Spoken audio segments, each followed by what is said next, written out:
Okay, moving on to the final session of LINX120, we've got our head policy. We've got Malcolm Hutty coming to the stage to give his public affairs update. Malcolm.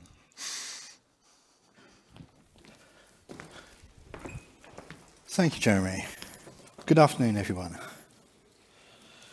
Okay, so this afternoon I wanted to attempt to have a sort of reasonably reasoned and calm discussion about some of the most controversial topics, politically controversial topics that there are, not the subjects themselves, but about how we discuss them. Specifically, well, as it may not have escaped your attention, that there have been quite a lot of argument and discussion as to whether or not hot-button political topics being discussed on social media platforms are being treated in a open and even-handed fashion by those platforms, or whether those platforms are biased in some way. And this, of course, engages. It's very hard to have this sort of discussion in a calm way, because people's views as to whether or not there's bias are very much affected by their views on the topics that the underlying topics themselves, and they are some of the most hot-button topics we have. The ones that particularly have attracted accusations of bias are everything to do with Trump. His coverage during his presidency, the coverage during the run-up to the election, the aftermath of the election and the way that he behaved afterwards, and the accusations that he made afterwards. But also COVID and lockdowns and the response to the pandemic and all that stuff.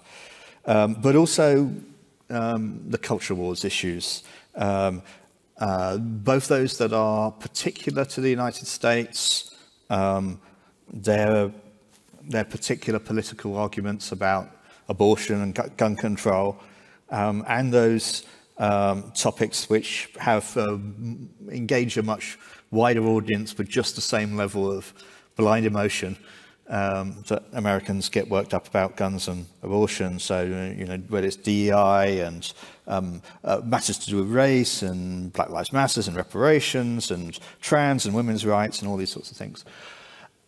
And if you believe that the environment in which that is happening is biased against you, then you tend to get very emotional about it, and your emotions on these issues colour one's analysis of how one feels about whether or not there's bias on these platforms. Mostly, the argument that there is bias has been from those from a sort of conservative, or what I, in a very British way, would call liberal perspective, arguing that believing that there is bias against them, and in favour of what I'll label as broadly progressive or leftist or even woke perspectives. But it's important to recognise that they're not the only people that feel that those platforms are biased against them. It's certainly true that amongst a more left-leaning crowd, there is a strong strand that believes that these platforms are deeply biased against them on the grounds that they are biased in favour of those forms of leftism which are corporate friendly, and very much against those which are critical of corporations at all. And this is sometimes argued as instead of being an anti-conservative bias, as the right argues, these people argue that this is actually a bias in favour of progressive corporate centrism and against radical socialism. So there are the views on that. And then there's questions around, well, if there is bias, who's biased by? Is it the company themselves? Are the company's policies and structures deliberately designed to attempt to utilize their ownership of these platforms so as to achieve policy or values outcomes, to essentially leverage that as a tool of political manipulation? That's one view. Another view is that it's not the company per se, it's the staff. And the staff come from a particular viewpoint or background or set of values and beliefs or cultural norms and so forth. And when they're making decisions on what is allowed and what isn't allowed and how to apply the rules as to what's allowed and what isn't allowed, are doing so in a way that is very much tainted by their own biases. And so, therefore, that analysis then would bifurcate around, is this accidental, or is this actually, no, they're deliberately doing that in defiance of allegedly neutral or attempts at neutral corporate policies, but are actually actively seeking to undermine them, or is it just a more form of a sort of form of, I don't know, unconscious bias? And there are arguments around that. Either way, that would point to a form of lack of management control or potentially lack of quality control if it were true and well-founded. And then the third strand would be that this is actually inculcated by government, and that these social media companies are responding to pressures from politicians and from governments saying, you must clean up your act, you must take responsibility, there is all this bad stuff out there, and there's pressures from government, and we see that in public where social media executives, leaders are hauled before Congress or before Parliament to account for how their platform is managing these issues, and given very direct demands that you must do more and you must intervene more and you must take more responsibility for this. And certainly in the UK, being backed now by legislation, the Online Safety Act, but in the US, you know, certainly threats of legislation or potential legislation, particularly around the protections from liability for social media companies. But given all that argument and the very sort of opinionated and sometimes motivated reasoning on this, there's a real question: is it real? Is this bias real? Is it verifiable? Is it material? Or is it just self-interested perception, minor, people at the companies doing their best, but beset by essentially loudmouth grievance mongers? And certainly, working for a membership organisation that is responsible to a broader stakeholder group that really does try very hard from the inside, very hard to be responsive and open and listen to members and to treat them all fairly, but still naturally and properly receives criticism, sometimes quite loud. I'm very open to the possibility, or very aware of the possibility, that it may work very different from inside those companies than it does from the outside. And I know that there are other companies that have stakeholder groups like LINX does. I'm not going to name them, but I'm going to think of one particular one in the United Kingdom, and another one that operates on a global platform, both with stakeholder groups, one quite a bit larger than LINX's and one vastly larger than LINX's. And I know people that work there, and I know the criticisms that those companies receive from their stakeholder groups, and I know how that is felt by individuals that I know who are trying their best and doing what they think is managing a difficult situation. And frankly, the tasks of the social media companies are exponentially more difficult than any of those. So, is it real or is it not? It'd be nice to have some real evidence, some real insights into what's actually going on. And one of the things about this is that the lack of visibility and the lack of transparency. And that's even, saying lack of transparency can sound like an accusation as well, but actually these companies often do go to quite a lot of lengths to try to explain and try to show what they do and why they do it and how they go about things, but it's naturally prepared and packaged in a way that can tell a story. And it's very hard to know, how much of that is corporate guff and self-serving explanation, and how much of that is a fair and reasonable perspective on it, and that the people throwing rocks from the outside are just ill-informed or wrong or flat-out lying. So it was very interesting when we started to get some sources of data. And there have been a few that have dropped since we last met. The ones that I will particularly point to are the release by Elon Musk through Matt Taibbi and Barry Weiss of what he called the Twitter files, raw, unexpurgated conversations internally and access to data about how they have handled in the past particular tickets. And you've got to recognize in this that Elon Musk was absolutely on the side of those that thought, yes, there is bias here, and that something needs to be done about it. And he actually put his hand in his very, very deep pockets, really quite deep, and spent an awful lot of money, arguably wasted, certainly lost. I can't say wasted, it's up to him what he considers it wasted, but certainly lost an enormous amount of capital value in seeking to address what he perceived as a problem. And he made the publication of this data to support that view and to support the argument of the need for change as he saw it. And the other thing that provided quite a lot of data was, again, a very opinionated, partisan position, but nonetheless it contains a lot of data, which is the publication of the House of Representatives Committee on the Weaponization of Government. And it's got a very long title, so I put it up here. The Weaponization of Disinformation, in sneer quotes, Pseudo-Experts and Bureaucrats, how the federal government partnered with universities to censor Americans' political speech. So even in the title, not really holding their punches about their conclusions.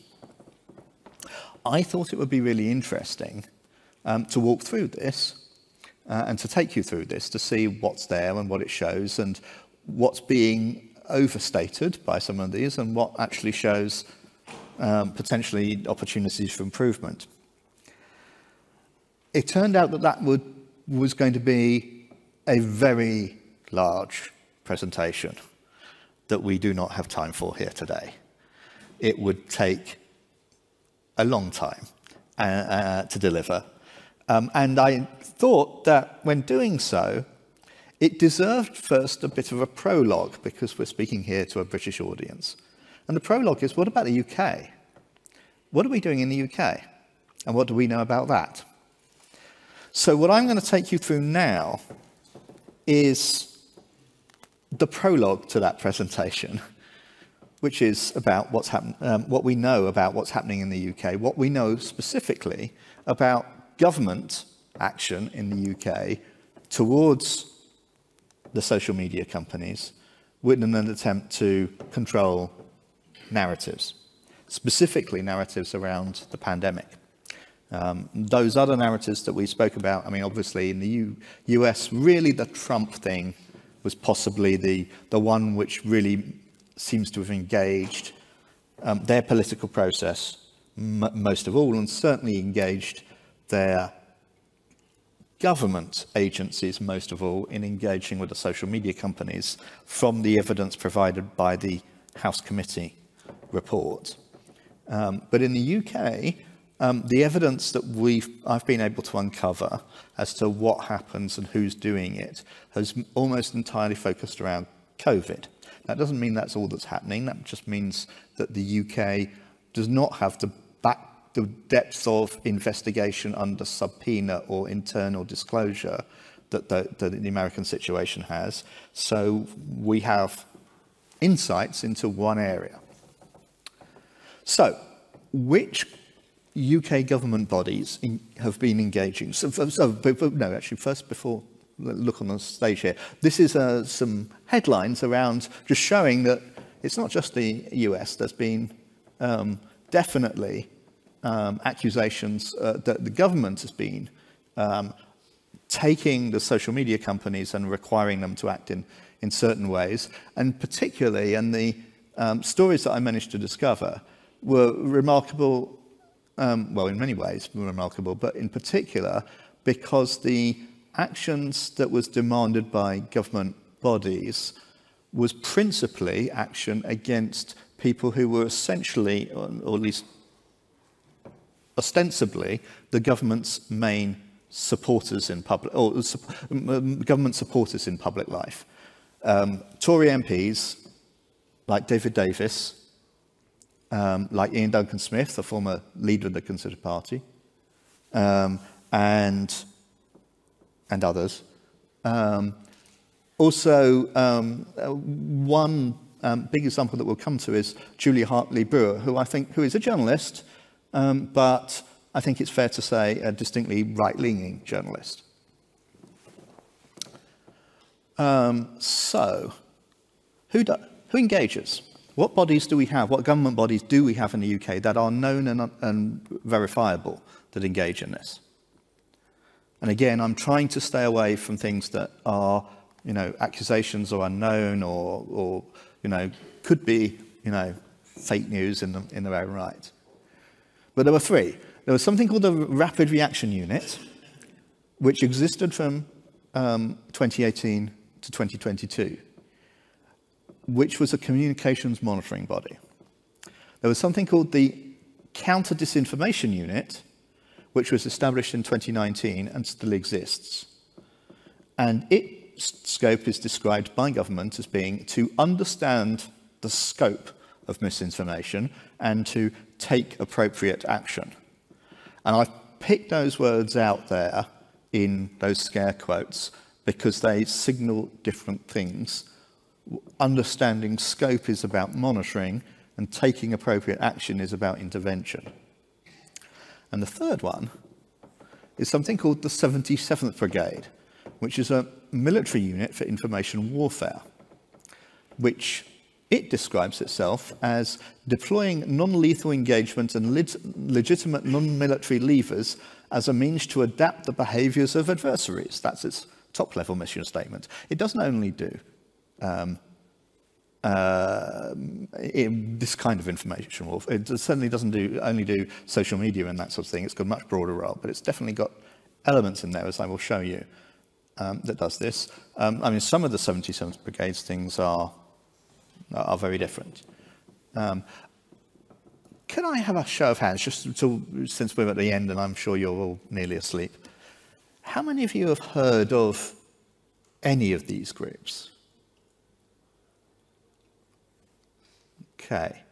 How many of you have heard of the 77th Brigade? 3. Interesting.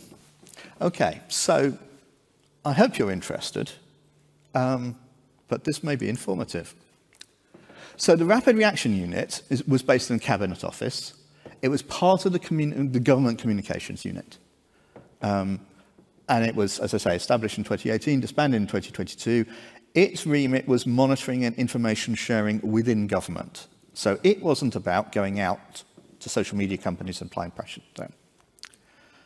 As far as I can tell, there are no known records of it having direct contact with social media companies, but it was absolutely closely linked with official government communications output, which includes both overt and private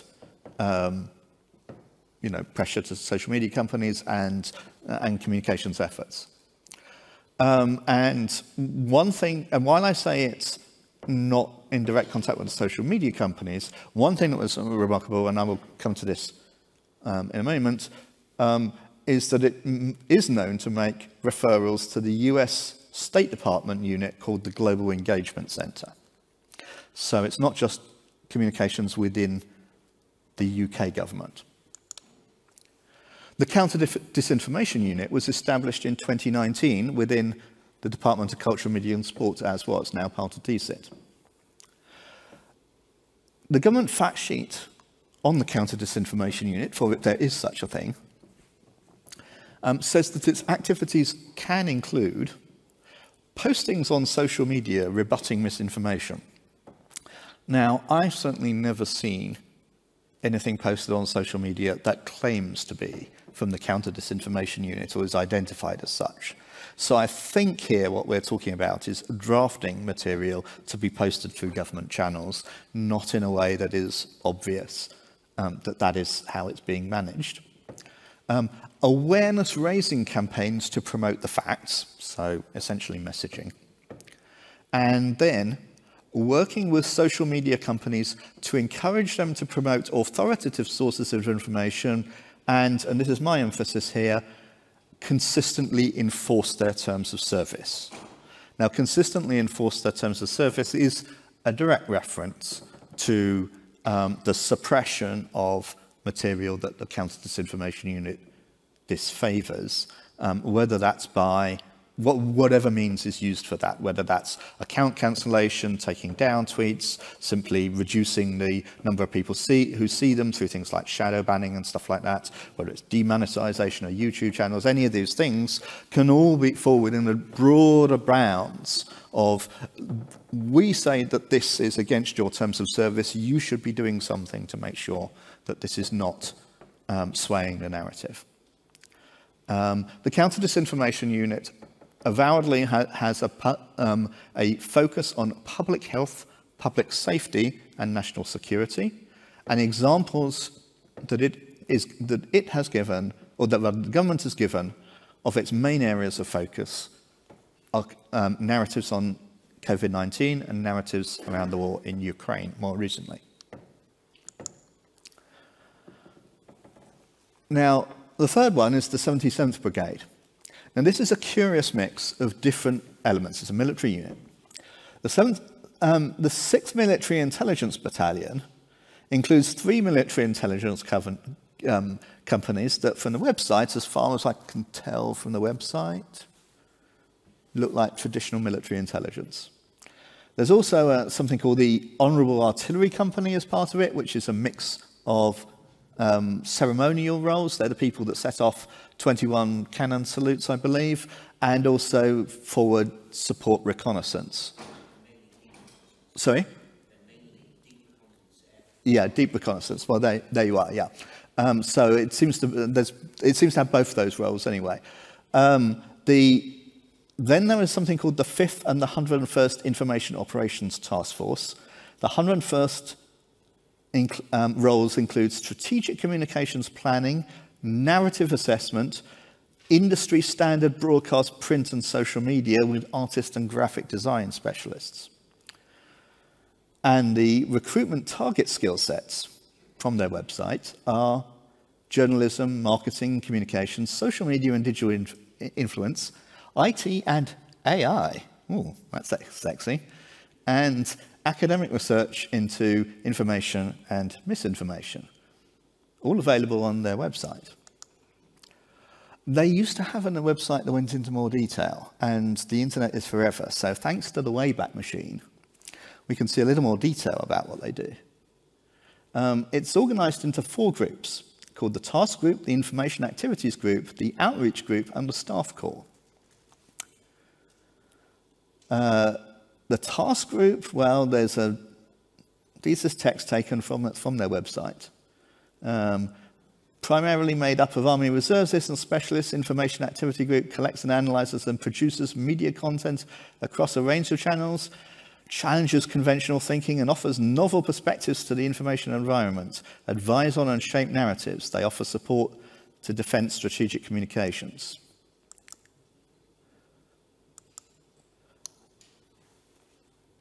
The WebOps team collects information and understands audience sentiment in the virtual domain. Within the extant OSINT policy framework, they may engage audiences in order to influence perceptions to support operational outcomes. And the production team design and create video, audio, print, and digital that aim to influence behaviours for both the Army and external audiences, advise on campaign strategy, and propose innovative behavioural change methods. Now, some of those words stand out. Producing media content very much shows, you know, we're not just talking about monitoring, and we're not even talking about shadow banning here. We're talking about an active communications effort to shape narratives. Engage with audiences, creating video, audio, and digital products for innovative behavioural change methods. This is all very well, but is there any reason to be interested in this? I mean, the Army, you know, has a role in information warfare, right? What's this got to do with us? What's this got to do with influence in the UK? Well, this is the Chief of the Defence Staff who took part in the daily Downing Street press conference, And he confirmed that the 77th Brigade was acting in support of the Cabinet Office Rapid Response Unit to quash rumours from misinformation and counter disinformation about the pandemic. So this is not just, clearly one of the roles of the 77th Brigade in that sort of stuff is dealing with things like, Russians saying that, British Army forces are slaughtering babies, and anything like that that is designed to destroy morale, destroy British reputation, and generally military and foreign policy effectiveness. Yeah, that's part of their role. But COVID seems a very different kind of activity for a military information warfare unit to be engaged in. But it is publicly admitted that, at least on some level, it was engaged in this. Now, subsequent to this,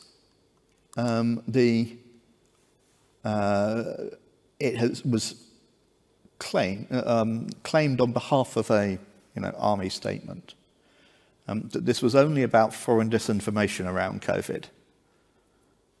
But given the nature of the beast here, one wonders. There's also something called the Staff Corps, which is another part of the 77th Brigade, which is, I think, of some interest. It's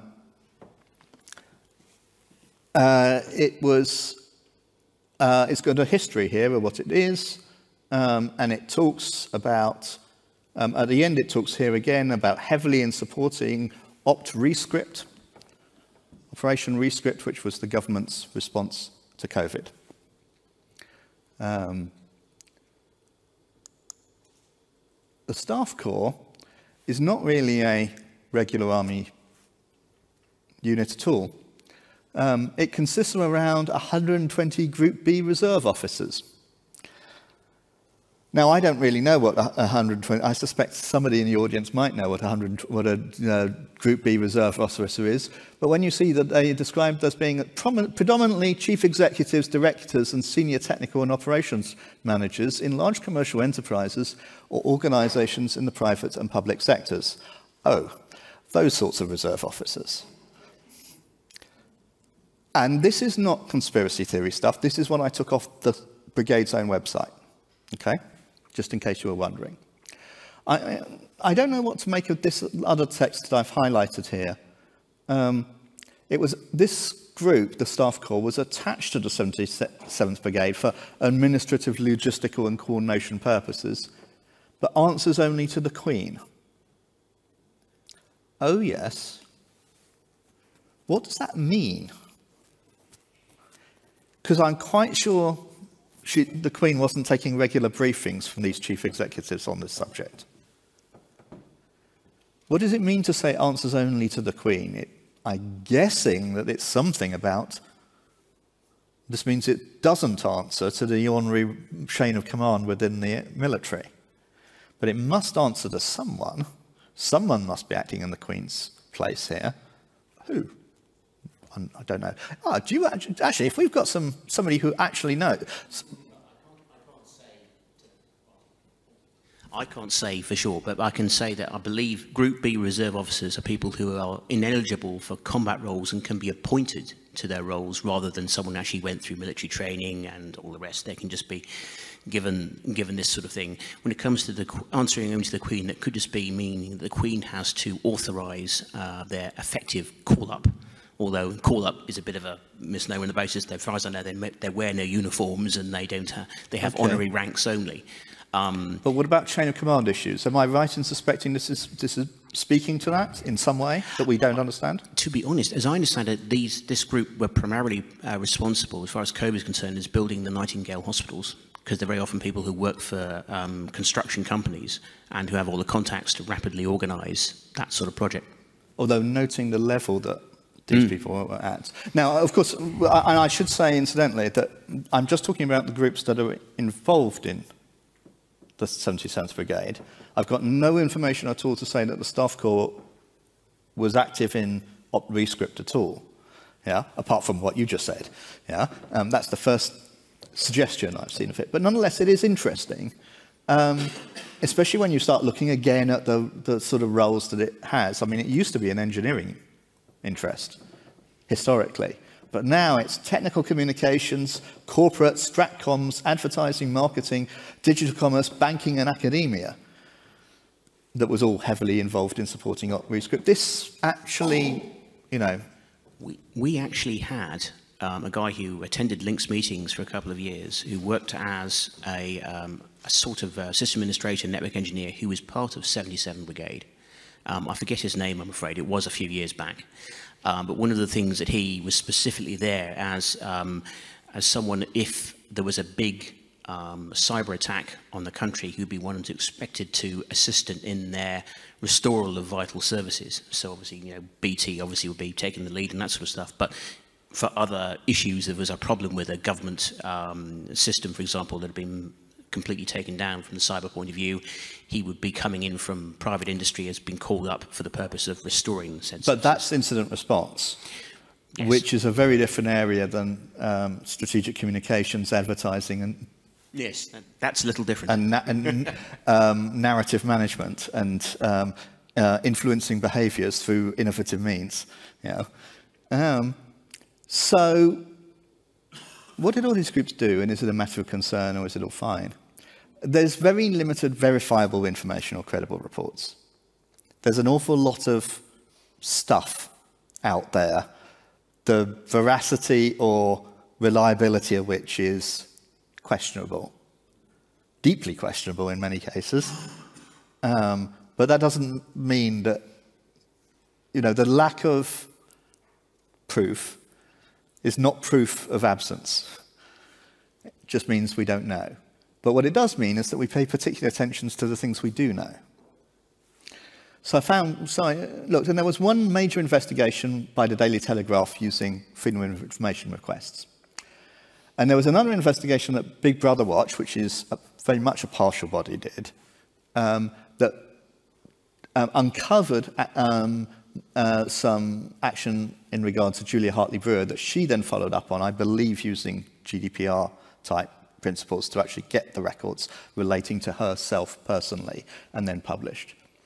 And it was shown from that conclusively that the Rapid Response Unit monitored Hartley-Brewer's social media accounts, flagged her up as an anti-vaxxer, and reported her to the US Global Engagement Center, which is at least ostensibly an anti-terror social media monitoring group within the US State Department. That is verifiable in the sense that ultimately the Cabinet Office wrote her an apology, which she published. So there isn't much doubt about that.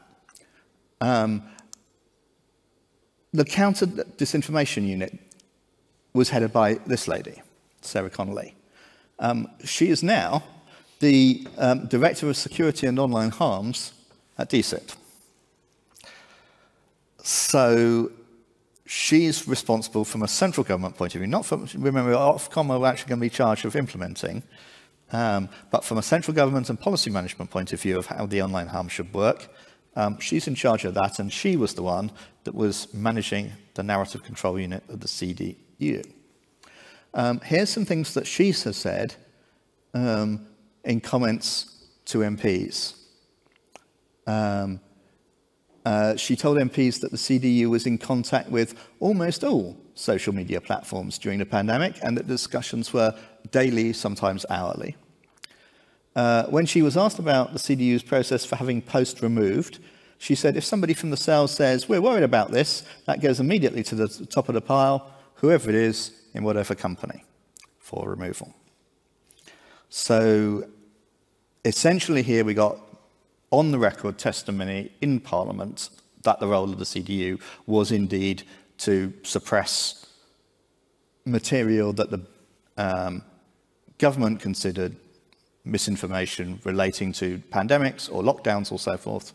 And that stuff included, or rather, not that It's not proven that they took down any of Hartley Brewer's or David Davis's